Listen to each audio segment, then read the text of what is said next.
My name is Amelia and I'm 49. I've worked for many years as an office clerk at a local factory. Until recently, I live with my husband Theodore, my mother-in-law Harriet, and our only daughter Kyrie in my husband's family home.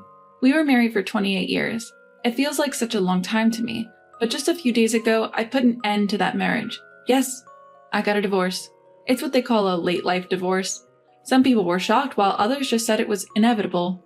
My married life began when I met my husband at the age of 20. Back then, I just graduated from commercial high school in our town and started my job as an accounting clerk at the same factory where I still work. My father's friend introduced me to Theodore. He's a young relative of ours. How about meeting him? He works at the city hall. My mom said, "A government job? That's a great opportunity for you. Please meet him." She was all for it. At our first meeting, Theodore seemed very earnest and a bit nervous. Nice to meet you. I'm Theodore. He didn't talk much, maybe because he was nervous. What do you do at the city hall? Any hobbies? He answered all my questions politely. I work at the citizens counter in the city hall. I love fishing, and I often go to the mountains with my friends during my days off. It felt like I was interviewing him. But I thought such an earnest guy would make a good family man. Eventually, Theodore was the one who asked me out. Throughout our dating period, he remained quiet, but slowly began sharing more about his love for fishing. I thought he was opening up to me bit by bit, and a year later, we got married. Since he was an only child, I moved into his family home after our wedding. I didn't know much about my mother-in-law as we didn't meet often during our courtship. I thought she might be as earnest as Theodore, but boy, was I wrong. She was a handful. The day I entered their house, she said to me directly, "Now that you're married, serve me and Theodore properly. Don't you dare talk back." Her sudden arrogance took me by surprise, but all I could reply was, I hope we get along well. My life changed drastically the next day. Woken up at 4 a.m., I cleaned the house and prepared breakfast in Theodore's lunchbox. I wasn't allowed to sit and eat. Harriet instructed me to eat standing in the kitchen, and of course, I was the one to clean up afterward. What surprised me more was Harriet helping Theodore get ready in the morning. She woke him up, brought him warm water to wash his face, and even laid out the clothes for him to wear. She'd smile contently when she saw him dressed in the clothes she chose, and he looked as if it was the most normal thing in the world. The last straw for me was seeing her put on his shoes for him as he left for work. I never thought I'd have to deal with such extremes, but my mother-in-law, with clear hostility, told me, "I'll take care of my son, you stay away." My husband seemed to expect his mother to be overly involved and never even thanked her. I wondered, don't you appreciate what your mom does? But more shockingly was her behavior. I realized our future wasn't going to be easy. Moreover, my husband barely paid attention to me. Sure, he had a demanding job, but on weekends, he always prioritized his hobbies. How about we go shopping together once in a while? Even when I suggested, he would reply, "I'd rather go fishing. You can go alone." "I want to spend time with you." "There's no need for that." That's how he dismissed me. The only times he'd join me were for events like relatives' weddings or funerals. One day I asked him, "Why did you marry me?" He said, "Family was pressuring me since I was getting older. Finding someone on my own was a hassle, and you were introduced at the right time, so I just married you." Shocked, I asked, "Didn't you love me?" "I neither loved nor disliked you." His words shattered me, and I broke down crying. And my troubles were far from over. My mother-in-law cherished her son, but was very harsh on me. "You're just not cut out to be a good wife." That was her go-to phrase. Once I came home late from work and quickly made dinner. She exclaimed, "Don't serve this half-baked meal to my son," and tossed it straight into the trash. Every meal had some issue, too salty or not salty enough. She'd only let me pack freshly made food in my husband's lunch. Any pre-made dishes, tossed out. She'd find faults in my cleaning or laundry too. She'd ask me to polish the entrance floor daily. After polishing, she'd step on it with muddy shoes and complain it was still dirty. When I did laundry, she'd comment, "This softener smells bad, rewash it," and have me redo it. But that wasn't the worst of it, because it fits only in the home. The real trouble was that she'd lied. It's hypocrisy. She'd tell our neighbors and relatives all sorts of made-up stories about me, how I neglected housework, mistreat her son, and bully her daily. She'd narrate these lies as if they were the truth, even shedding tears for effect. "My daughter-in-law is..." So everyone believed her. "You should be more considerate of your mother-in-law." "She did raise your husband, after all." How many times was I lectured by neighbors and relatives? I considered divorce, but then I got pregnant. Maybe once the baby's here, he'll change. Even if he doesn't care about me, he'll adore our child. Maybe the baby will bridge the gap between me and my mother-in-law. At least that's what I hoped, but I was wrong. Both of them wanted a boy. They were there at the hospital when I gave birth, but when they heard the baby's gender, they didn't even look at the baby's face. What, a girl? I still remember my husband's words like it was just yesterday. Even my mother-in-law lamented, "Not a girl." Her face fell, sighing deeply. We named our daughter Kyrie, a name I came up with. The two of them had only thought of boy names. My husband had always dreamt of taking his son fishing, and my mother-in-law longed for a grandson who looked just like him, so they hardly paid any attention to our daughter. But I believed that over time they would come to adore her as feelings grew.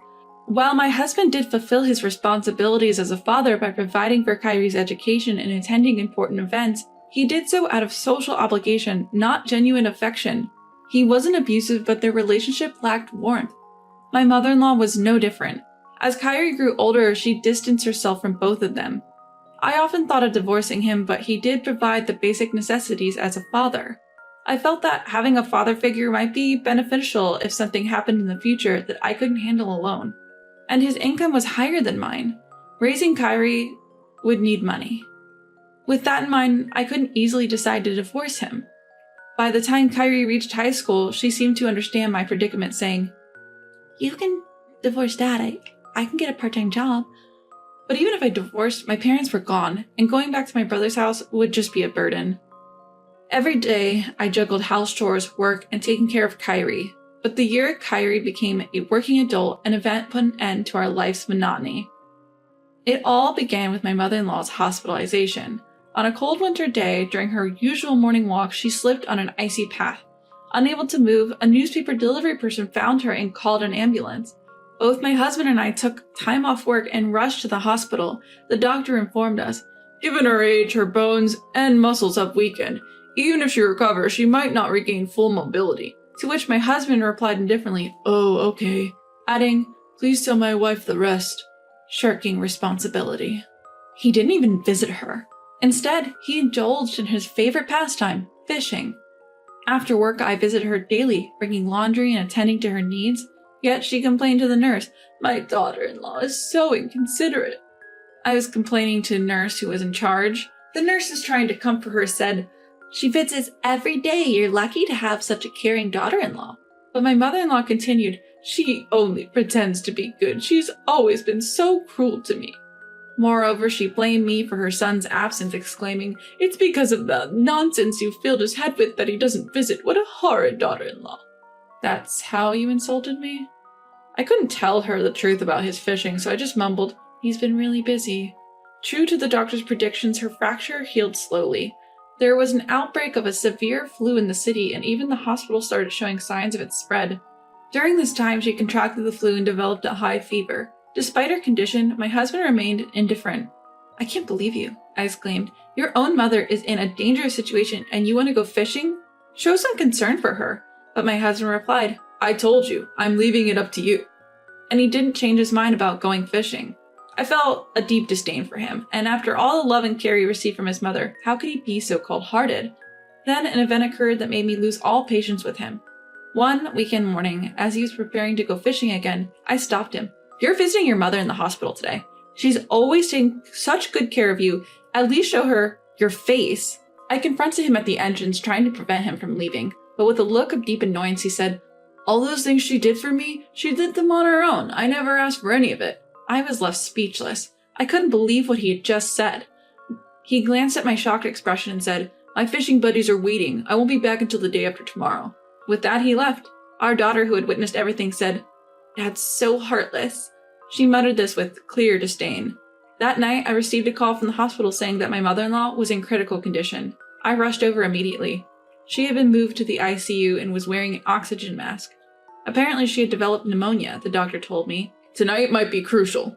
Of course, I tried to contact my husband immediately, but he ignored my texts and calls and didn't respond to my emails. I was disgusted with him. Why should I have to run around for a woman who had always been treated so poorly by her own son? Why should I be the one by her side during her last moments? Shouldn't her own son, my husband, be the one doing this? After all, she had never done anything for me. Even knowing that his mother was critically ill, he prioritized his own fun. Why should I exhaust myself for these people? I'd had enough. These thoughts crossed my mind. "I see, then I'll be leaving." "Huh?" I told the doctor, who looked at me in surprise. It's better if her son is here. I'm going home. I left the hospital in a hurry. When I got home, my worried daughter was waiting. How is she? She asked. It seems she might pass away tonight, but honestly, I don't want to be the one taking care of her, so I came back, I replied. She nodded, asking, What will we do next? We're going to get divorced. You're old enough now. That sounds good. I've been thinking of living alone. I've always been worried about you. Thank you. The next morning, we left our home early. It might be uncomfortable, but we decided to go back to my childhood home. When we arrived and told my brother and his wife what happened, they were furious that I hadn't said anything sooner. A few days later, I had a flood of missed calls and text messages from my husband. I ignored them all, but eventually reached out. What the hell are you doing? Well, You left when you knew my mother was critical. Because of you, I had to rush back from my trip. you should have. She's your mother, after all. It's your responsibility. I expected you to take care of her. I never said I understood. And after all the care she received, don't you think it's time to give back a little? I spoke with a sharp tone. My husband fell silent, but I pressed on. So, how's your mother doing now? She's stable, but she's weak, and they said she won't be able to move like before. So, are we putting her in a care facility? That's gonna cost a lot. Why don't you just take care of her? I won't. Excuse me? My husband sounded puzzled by my response. I said I won't. I don't want to be with someone who's indifferent when others are in need, and I certainly don't want to care for a mother-in-law who constantly belittles and lies about me. So, what? You're saying you want a divorce? Yes, I do. Even Kyrie agrees with me. She's okay with abandoning her grandmother and father? Excuse me? You've always been indifferent to Kyrie. Now you're saying she's the one abandoning? Don't be ridiculous. My husband fell silent again, but quickly retorted, But you're just a clerk at a small-town factory, right? How will you manage without me? He mocked my job, using finances as leverage. Oh, I'll be fine. I earn as much as you do. You're lying. I'm not. How long do you think I've been at that company? I'm in a senior management position and soon I'll be on the board. Plus, Kyrie's working now. I've always worked at that factory since graduating, juggling household chores and raising Kyrie. There were times I wanted to quit because of the physical strain, but I couldn't afford to lose the income. I worked hard with that mindset. Over the years, the company grew from a small-town factory to one of the largest in the region, and I climbed the ranks to a senior position. Now I'm able to take a seat on the board. But it's no surprise my indifferent husband didn't know. All he cared about was fishing. I've made up my mind to divorce you. From now on, let's communicate through our lawyers. Hold on, we're married, aren't we? Let's talk this out. I won't wait. The situation made it clear to me how self-centered you are. Goodbye. Ignoring my husband's pleas, I hung up the phone. After that, I proceeded with the divorce through my lawyer. He initially resisted, saying, A divorce would look bad. We have my mother's care to think about. But I was adamant. Eventually, he reluctantly signed the divorce papers. Of course, I made sure to get a fair share of the compensation and assets. My ex-husband ended up taking care of his mother at home. He wanted to place her in a care facility, but she insisted on being cared for by her son, so he had no choice but to provide home care. However, given his history of indifference, it's no surprise he struggled with the demands of caregiving. Their relationship deteriorated with constant arguments. I heard they fight every day. Just the other day, as I passed their house, I heard them shouting at each other. A neighbor mentioned, with a wry smile, that their arguments often last till late at night. My daughter Kyrie started living on her own, and I rented an apartment near my workplace. The apartment allows pets, so I recently got a turtle. Watching its leisurely pace makes me feel like the hectic pace of my life has slowed down.